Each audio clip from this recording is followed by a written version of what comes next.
లేఖ రాశాడు, ఏమీ లేనిది 45 కోట్లు ఏదో జరిగిపోయిందని. తర్వాత ఫస్ట్ లిస్ట్లో పాపం పత్తిపాటి పుల్లారావు గారి పేరు చంద్రబాబు నాయుడు గారు అనౌన్స్ చేశారు. ఇక అప్పటి నుంచి జగన్ రెడ్డికి పిచ్చి పరాకాష్ఠకి వెళ్ళింది. నేను ఇంత బెదిరించాను, నేను నోటీసులు ఇచ్చాను, సిఆర్డీఏకి ఉత్తరాలు రాశాను, ఆల్రెడీ నారాయణ సంస్థల మీద ఫిబ్రవరి నుంచి మొదటి వారం నుంచి దాడులు చేస్తున్నాను.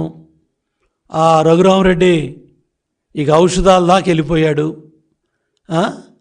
వెళ్ళిపోయి నెల రోజులుగా నారాయణ సంస్థల మీద ఆ హాస్పిటల్స్లో పనిచేసే డాక్టర్లు, చదువు చెప్పే లెక్చరర్స్, ఆ సంస్థల్లో పనిచేస్తున్న ఉద్యోగుల్ని ఎంత ఘోరంగా మహిళలని కానీ, పెద్దవాళ్ళని కానీ, లేకపోతే పిల్లలకు పాఠాలు చెప్పేవాళ్ళని కానీ, లేకపోతే ఒక సంస్థలో గౌరవప్రదంగా ఉద్యోగాలు చేస్తున్నాం అనేది కూడా లేకుండా ఆ ఎస్పీ నెల్లూరు జగన్ రెడ్డి తొత్తులాగా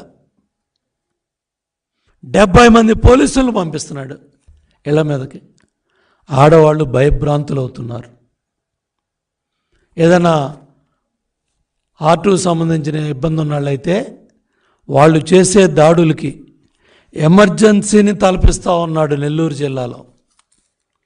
నెల్లూరు జిల్లా ఖాళీ అయిపోయింది.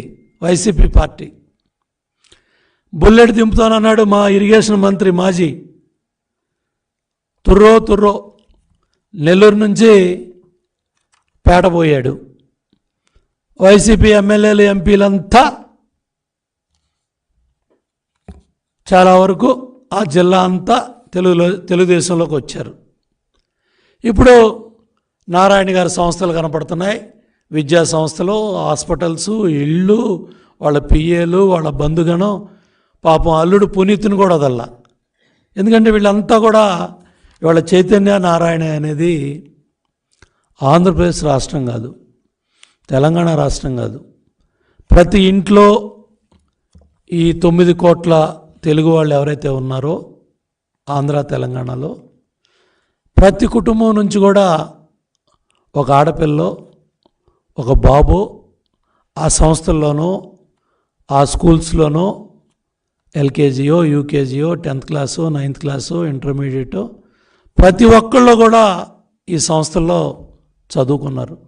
ప్రభుత్వ పాఠశాలలతో పాటు ప్రభుత్వ కళాశాలతో పాటు మా పిల్లవాడు ఇంజనీర్ అవ్వాలనో, మా పిల్లవాడు డాక్టర్ అవ్వాలనో, మా పిల్లవాడు దేశ విదేశాల్లో ఉన్నతమైన స్థానాలకు వెళ్ళాలని 4-5 దశాబ్దాలుగా జరుగుతూ ఉన్న కార్యక్రమం ఇది. అటువంటిది ఇవాళ ఈ ప్రైవేటు విద్యా సంస్థల మీద కక్షగట్టి వాళ్ళ కులాలు ఆపాదించి వాళ్ళేదో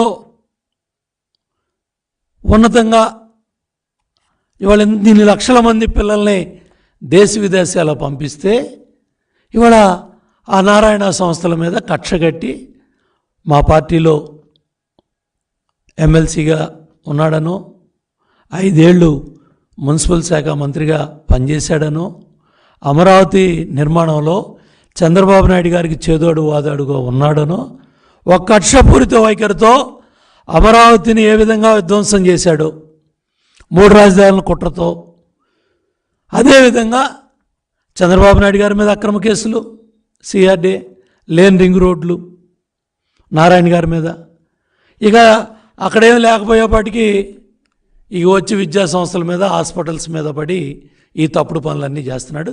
దీన్ని తీవ్రంగా ఖండిస్తున్నాను.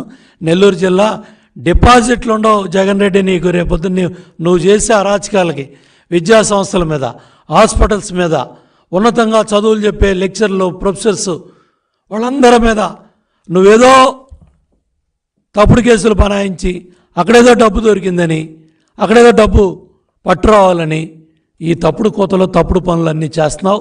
దీన్ని తీవ్రంగా ఖండిస్తున్నావు. ఇది చాలా దుర్మార్గం. ఇంకా నీ పెత్తనం 10 రోజులే. మొన్న చెప్పా, మళ్ళీ చెబుతున్నా, నోటిఫికేషన్ వచ్చిన తర్వాత పోలీస్ వెంకటస్వామి కూడా నీ తాడేపల్లి కొంప దగ్గర నీ కాపలా గాయడు. అందరూ వెయిట్ చేస్తున్నారు. ఎలక్షన్ నోటిఫికేషన్ ఎప్పుడు వస్తుందా? 10 రోజులు తిరగకుండా ఎలక్షన్ నోటిఫికేషన్ రావచ్చు. ఎప్పుడైతే కేంద్ర ఎన్నికల సంస్థ ఎలక్షన్ నోటిఫికేషన్ ప్రకటిస్తుందో అప్పుడు నీ